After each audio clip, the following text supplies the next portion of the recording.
NHL 96. Yo. It's kind of like Taco Hell. Could go for some of that. Taco Hell. It's in the bowl. God, I cut that. So bad. I mean, this is EA Sports, so there's that. Yeah, and Super Game Boy or regular Game Boy? This is regular Game Boy going through a Super Game Boy. That's why you're seeing it in color, but we could, in post, turn it to monochromatic. That's kind of up to us later, depending on what the vibe is. We're just going to get into this one, because surprise, it's a handheld first generation. And, so, to be fair, when we're reviewing these... Sorry, I'm still sick. We gotta really bring ourselves back to what the Game Boy was. Right, true.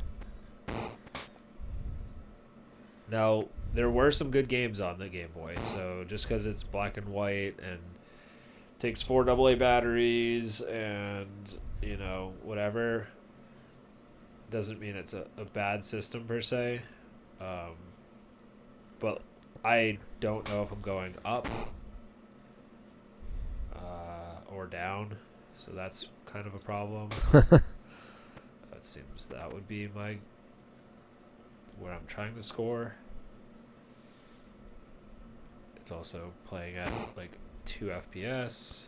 Yeah, I gotta be honest, I didn't even think like games like this could really be done on a system like this. Oh man, there's some good games for Game Boy. Like, don't you fret. There's some real good original Game Boy games. Because, I mean, for me personally, my first handheld was a Game Boy Color. I was a little too young for the Game Boy. So... Gator Pinball. Original Pokemon was technically original Game Boy. Mario 6 Golden Coins is one of my favorite Mario games. That's on original Game Boy. What else was there? There was some good games. There was definitely some good games. I don't think this is one of them. It's interesting. It's interesting to see what it does with a sports game like this, though. Baseball for original Game Boy was pretty okay. Huh. Is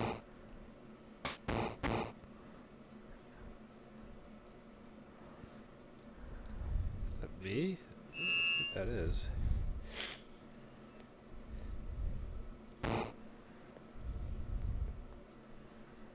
Yeah, so I want to be scoring up.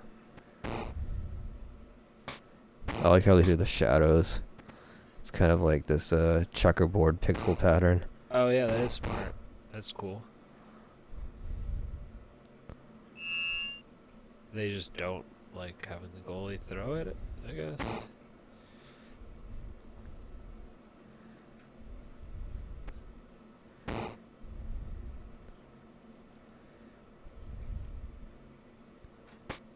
He's just bullying me out of there, dude. I mean, at first I was like being really harsh because I mean it is kind of terrible, but like It is choppy. it's choppy, but I'm actually oh, that would have been it. That would have been it. I'm kind of having a good time. I mean, it's hockey, man. Like, I don't know if there's a hockey game I despise. They're all pretty alright. Icing.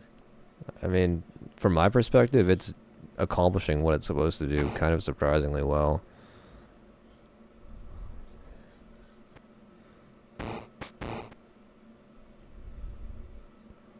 Yeah, I was like FD tier, but I'm like warming up to like. The thing is it's not comparatively to your most modern game. You gotta remember what other games in the library we're comparing this to. Yeah. And there's some heavy hitters, man. Like, there's going to be some real trash games, and I don't know if, in that scope, if this is really that terrible. It's really not that bad. Just coming off of, like, all those N64 hockey games and the like, I mean, I see what it's doing. And for the Game Boy, how old it is, like, it's kind of cool. Yeah.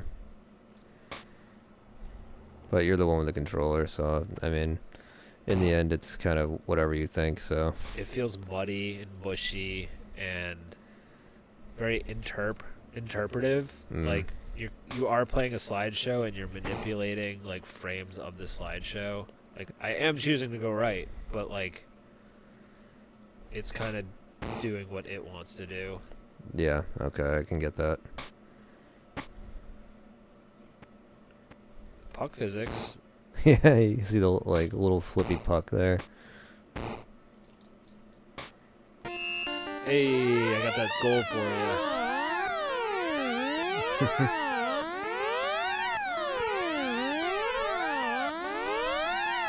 Well, that sound effect was something. Let's see what we got coming up for the next one. Let's roll the dice here. Yeah. Little RNG gets us to SNES, Alien vs. Predator. That actually sounds good. Height. So let's see you over on the next episode then. Yeah, catch you later.